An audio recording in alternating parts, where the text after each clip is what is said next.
Homeo বন্ধুরা,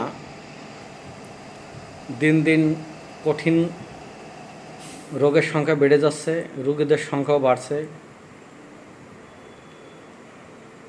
এই ছেলে বয়স হচ্ছে 25।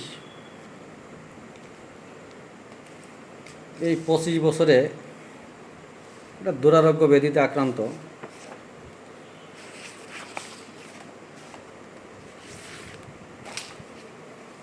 রিপোর্ট অনুযায়ী তার স্পন্ডোলাইটিস L4 এবং L5, আর ন্যারোয়িং হচ্ছে L5S1, L2-3 এবং L3-4, সাথে রেনাল ক্যালকুলাস আছে লেফট সাইডে। কিন্তু আমরা ডাক্তাররা টাকার লোভে অনেক কিছুই করছি। এই ছেলেটাকে অপারেশন করছে, অপারেশনের আগে এমআরআই করছে এবং অপারেশনের পরেও এমআরআই করছে। অপারেশনের পরের যে রিপোর্ট, এমআরআই অনুযায়ী সে এখনও সমস্যায় ভুগতেছে, অর্থাৎ অপারেশনে তার সাকসেস হয়নি এবং তার সমস্যা বাড়ছে। তাহলে আপনি যেটা বললেন সেটা হচ্ছে অপারেশনের পরে আপনার ব্যথাটা বেড়ে গেছে। আগে ব্যথা ছিল না, ব্যথা ছিল কম, কিন্তু এখন আরো বেশি। বাড়ছে। আচ্ছা, দেখি অপারেশনের জায়গাটা একটু দেখুন তো।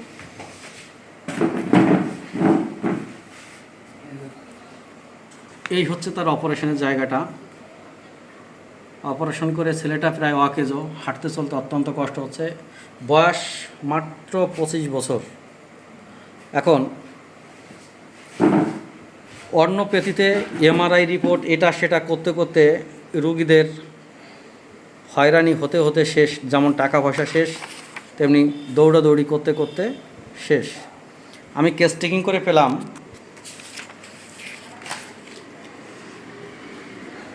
আমি রিপোর্টটা রেখে দেবো বিদায়, পুরো কেস টেকিংটা লিখিনি এখানে সমস্যাগুলো। কিন্তু যে সমস্যাগুলো হলো, এর পাস হিস্ট্রিটি আঘাত আছে, এই আঘাত থেকে ব্যথা শুরু। ওর বাবা স্ট্রোক এবং ওর পিসি আছে পাগল, আদার পার্সনের টিবি আছে, ওর তিল আছে, চোখ অপারেশন করছে এবং এইখানটায় অপারেশন হয়েছে।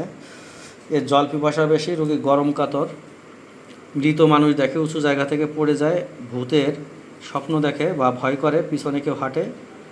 এই হচ্ছে সমস্যা। কিন্তু দেখা গেল আমি কজেশনের হোমিওপ্যাথিতে কজেশনে প্রচুর দাম দিই। কজেশনটা হচ্ছে এর ছোটোবেলায় ওই জায়গাটা একটা আঘাত ছিল মারাত্মকভাবে, এবং ওই আঘাত পাওয়ার পরে তার প্রস্রাব ওই টাইমে বন্ধ হয়ে যায় এবং অ্যালোপ্যাথি ডাক্তার দেখিয়ে প্রস্রাব করানো হয়। তাহলে আপাতত আমরা কজেশনের দাম, যেহেতু হোমিওপ্যাথিতে অনেক মূল্যবান, আমরা আগে কজেশনের ওষুধই দেবো। পরবর্তীতে এর মায়াজমের ট্রিটমেন্ট দিলে আশা করি এটা ঠিক হয়ে যাবে। পরবর্তী ভিডিও আবার দেখাবো। এখন আপনি কেমন কষ্ট পাচ্ছেন, কেমন এটা একটু বলুন। অনেক কষ্ট পাচ্ছি, হাঁটতে চলতে উঠতে বসতে অনেক কষ্ট হচ্ছে। হ্যাঁ। তাই 1 সপ্তাহের ওষুধ দিচ্ছি, 1 সপ্তাহ খেয়ে দেখেন, বাকিটা আবার দেখাবো। ধন্যবাদ।